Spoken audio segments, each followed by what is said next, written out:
March 17, 1988. Berlin. Michael Jackson was mid-moonwalk when a fan broke through security and rushed the stage. But what he did next shocked 60,000 people and redefined courage.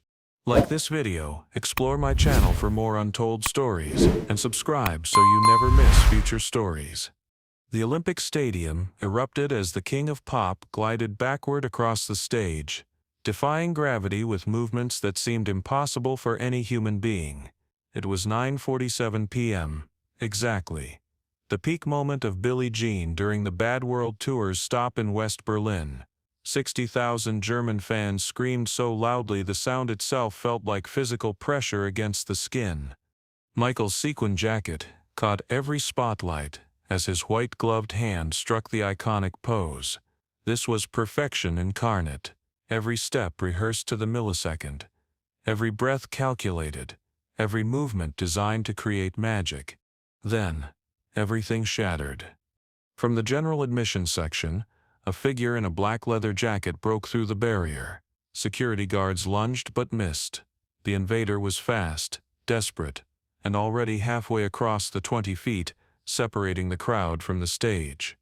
Michael's backup dancers saw the threat first. Their choreography faltered as the intruder closed the distance. The band kept playing, but several musicians stood up from their instruments, unsure whether to intervene or flee. 60,000 people gasped in unison. The stage invader was a young man, maybe 20 years old, his face contorted with an expression somewhere between rage and desperation. He was shouting something in German, but the words were lost in the chaos erupting throughout the stadium. Michael Jackson stopped mid-moonwalk. His breath caught as the man rushed toward him with arms outstretched. But here's what you need to understand about that moment in Berlin, and this detail will change everything you think you know about stage invasions. Klaus Weber wasn't just any fan who lost control in a moment of grief. He was a 22-year-old medical student at Humboldt University, studying to become a surgeon like his father before him. His brother Stefan, 3 years younger, had been his best friend, his confidant, the person who understood him better than anyone else in the world. They had grown up in East Berlin before the fall of the wall, in an apartment so small that the brothers shared a bedroom until Klaus left for university. In that cramped space, they had discovered Michael Jackson's music through smuggled cassette tapes that circulated through underground networks in communist East Germany. Listening to Michael Jackson in East Berlin wasn't just entertainment, it was rebellion, hope, a window into a world beyond concrete walls and government surveillance. Every note of Billie Jean was a promise that life could be different, freer, more beautiful than the gray reality surrounding them. Stefan had been obsessed. While Klaus focused on his medical studies, Stefan collected every bootleg recording, every magazine article, every scrap of information about Michael Jackson that made it past the border guards. He plastered their shared bedroom walls with hand-drawn portraits of the King of Pop, copied from grainy photographs and smuggled Western magazines. "When the wall comes down," Stefan used to say with absolute certainty, "when we can finally travel freely, the first thing I'm going to do is see Michael Jackson live. I'll work 3 jobs if I have to. I'll save every pfennig, but I'm going to see him perform." The wall had started coming down in late 1987. By early 1988, travel restrictions were loosening, and when Michael Jackson announced his Bad World Tour would include West Berlin, it felt like destiny manifesting. Stefan worked as a bicycle courier during the day and washed dishes at a restaurant at night. For 3 months, he saved obsessively, eating cheap bread and potatoes, walking everywhere to save bus fare, putting every spare mark into a coffee can hidden under his bed. On March 14, 1988, exactly 3 days before the concert, Stefan had finally saved enough. He bought 2 tickets, one for himself, one for Klaus. It was going to be a celebration of freedom, of brotherhood, of dreams finally coming true. The most haunting part was yet to come. On March 15th, Stefan was making his last delivery of the day, pedaling his bicycle through the busy streets of West Berlin. He was thinking about the concert, mentally rehearsing what he would say if, by some miracle, he got close enough to Michael Jackson to speak to him. A Mercedes ran a red light at Potsdamer Platz. The driver, a businessman rushing to catch a flight, never saw the bicycle courier until it was too late. Stefan died instantly, his body thrown 30 feet by the impact. In his jacket pocket, the police found 2 concert tickets, slightly crumpled but still valid. Klaus was in the middle of a surgical rotation at Charité Hospital when he got the call. He had been assisting on a routine appendectomy. His hands steady and precise, thinking about how proud Stefan would be to see him in the operating room. 20 minutes later, those same hands were shaking so badly he couldn't hold a coffee cup without spilling it. His younger brother, the dreamer, the optimist, the one who had kept hope alive during the darkest years of their childhood, was gone. The next 2 days were a nightmare blur of paperwork, family grief, and impossible decisions. Their mother collapsed and had to be sedated. Their father, stoic even in tragedy, made funeral arrangements with mechanical efficiency that barely concealed his devastation. On the morning of March 17th, Klaus woke up in his childhood bedroom, staring at Stefan's empty bed and the Michael Jackson posters covering every wall. He found the coffee can under Stefan's bed, counted the remaining money, barely enough for groceries, now that the concert tickets had consumed everything. He found Stefan's diary, filled with countdown marks to March 17th. The last entry, dated March 14th, read, "Only 3 more days until I see Michael Jackson. Klaus and I will have the best night of our lives. I can feel it. Everything we've dreamed about is finally happening." Klaus looked at the 2 concert tickets on Stefan's nightstand. For a moment, he considered throwing them away, burning them, destroying these artifacts of a future that would never happen. Instead, something broke inside him. Or maybe something crystallized. He couldn't articulate it then. Couldn't explain the compulsion that drove him to shower, dress, and take the U-Bahn to Olympic Stadium while his family sat Shiva. "I have to go," he told his mother when she protested. "I have to be there for him. I don't know why, but I have to." Security personnel swarmed from both wings of the stage, converging on the intruder with practiced efficiency. But the young man was closer to Michael than they were, and momentum carried him forward with terrifying speed. The audience watched in horror. This was every performer's nightmare made real. The moment when the barrier between artist and crowd dissolved, when adoration turned dangerous, when anything could happen. Michael had 3 seconds to make a decision that would define not just this night, but how 60,000 people would remember him forever. He could run. Every instinct screamed at him to retreat to the safety of backstage, to let security handle this threat. No one would blame him. Every performer had the right to protect themselves. He could freeze, let his body's natural fear response take over, become a statue, and wait for security to resolve the situation. Or he could do something that had never been done before. Michael Jackson raised his hand, not in defense, but in the universal gesture for stop. His palm faced the approaching invader, his fingers spread wide, his body language somehow both commanding and gentle. "Wait," Michael's voice cut through the chaos, amplified by his wireless microphone. "Just wait." The young man in the leather jacket stumbled to a halt less than 5 feet from the king of pop. Security guards were seconds away, their hands already reaching for the intruder. "Don't touch him," Michael commanded, and something in his voice made the security team freeze mid-reach. "Just don't touch him yet. Wait. This single detail changes everything you thought you knew about Michael." Standing there on the Olympic Stadium stage, with 60,000 people holding their collective breath, Michael Jackson did something that went against every security protocol, every ounce of common sense, every warning his management had ever given him. He stepped closer to the stage invader. The young man was crying. Up close, away from the distorting lens of fear and distance, Michael could see that the expression on his face wasn't rage or madness, it was heartbreak. "Was is loss?" Michael asked in his limited German. "What's wrong?" The young man's legs gave out. He collapsed to his knees on the stage floor, his shoulders shaking with sobs. Words tumbled out of him in rapid German, desperate and incomprehensible to Michael, but clearly coming from a place of profound pain. Michael knelt down beside him. 60,000 people watched as the king of pop, still in full concert regalia, placed his white-gloved hand on a stranger's shoulder. "It's okay," Michael said softly, though his microphone carried the words to every corner of the massive stadium. "Whatever it is, it's going to be okay." The audience thought they'd seen it all. But then, one of Michael's backup dancers, a German woman named Greta Meller, who had joined the tour specifically for the European leg, stepped forward.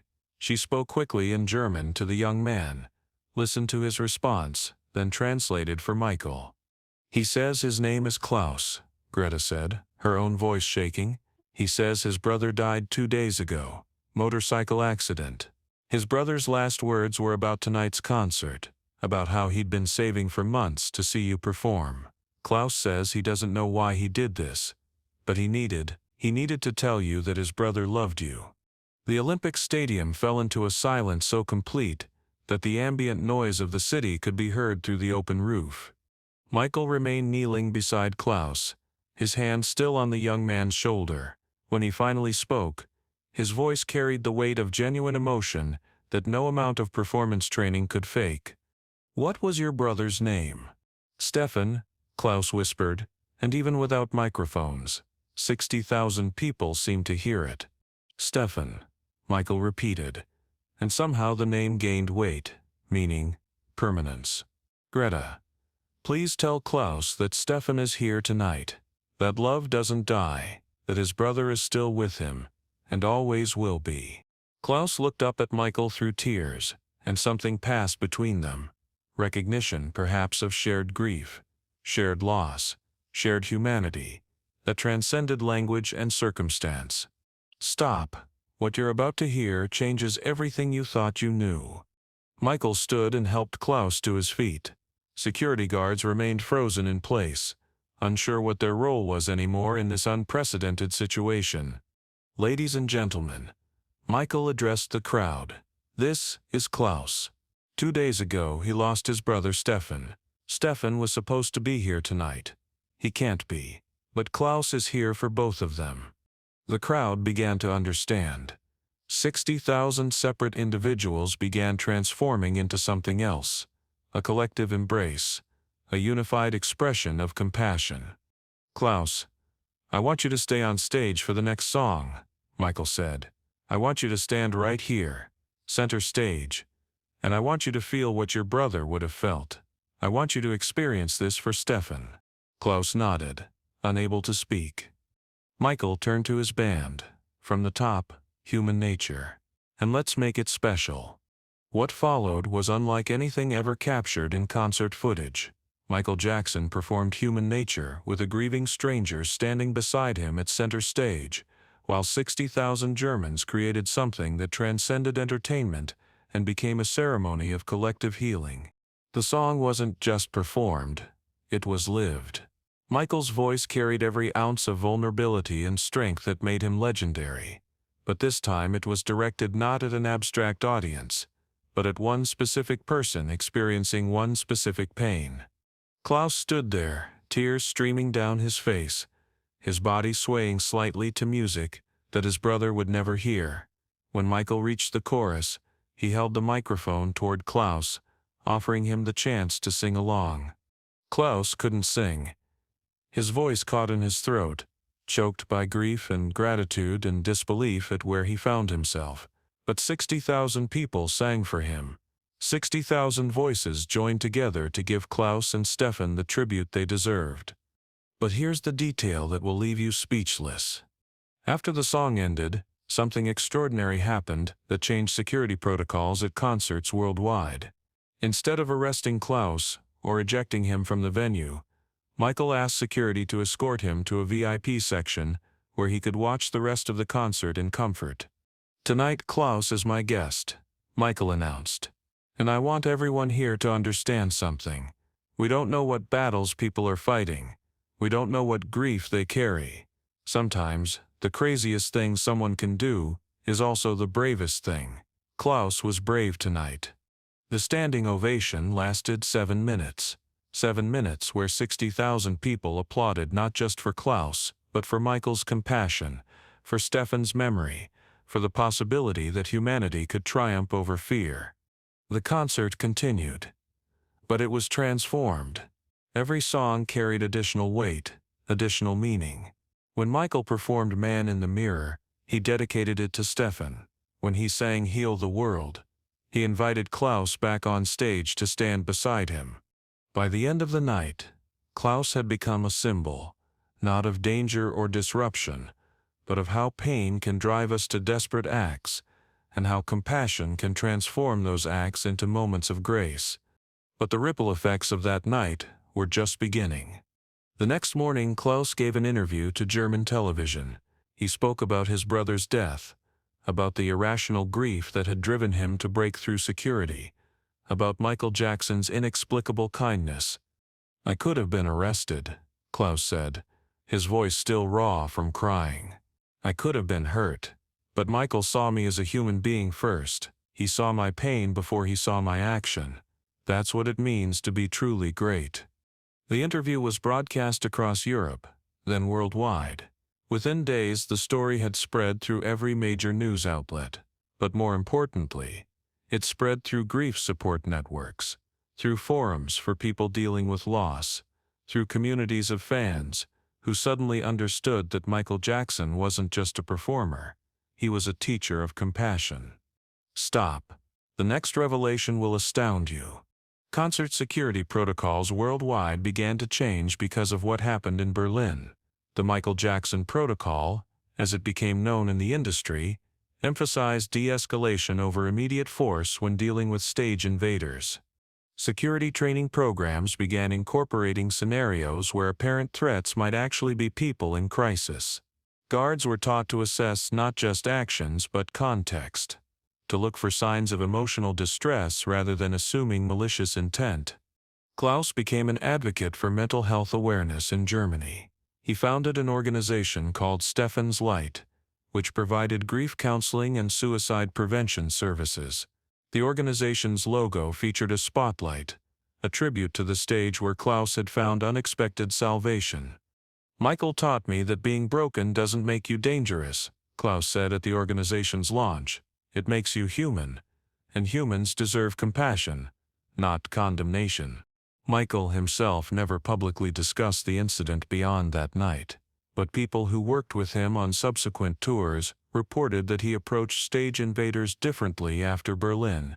Rather than immediately retreating, he would pause, assess, try to understand.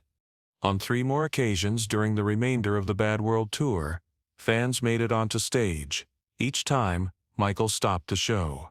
Each time he chose compassion over fear. Each time the crowd followed his lead. But wait, the final detail will give you chills. When Michael Jackson died in 2009, Klaus traveled from Berlin to Los Angeles to attend the public memorial service. He carried with him a photograph, one of the few existing images from that night in March 1988, showing Michael kneeling beside him on the Olympic Stadium stage. In the memorial's guest book, Klaus wrote, "21 years ago, Michael saved my life. I was drowning in grief, and he threw me a lifeline made of compassion. Stefan and I both thank you, until we meet again." But Klaus also brought something else to Los Angeles, a letter that Stefan had written to Michael Jackson 3 weeks before his death. The letter had been found among Stefan's belongings, stamped and addressed but never sent. In it, Stefan had written, "Dear Michael, I don't know if this will reach you, but I wanted to tell you that your music saved me during the darkest time of my life. When my mother died last year, your song Human Nature was the only thing that made sense. Thank you for teaching me that being human means feeling everything deeply. I'll see you in Berlin on March 17th. The letter was dated February 20th, 1988. Exactly 25 days before Stefan's motorcycle accident, and 11 days before he would have mailed it. Klaus gave the letter to Michael's family after the memorial service. It was later archived with Michael's personal effects, a testament to the invisible threads that connect people across time and circumstance. Today, the Olympic Stadium in Berlin has a small plaque near the stage area. It doesn't mention Michael Jackson's name, doesn't reference the concert or the specific incident.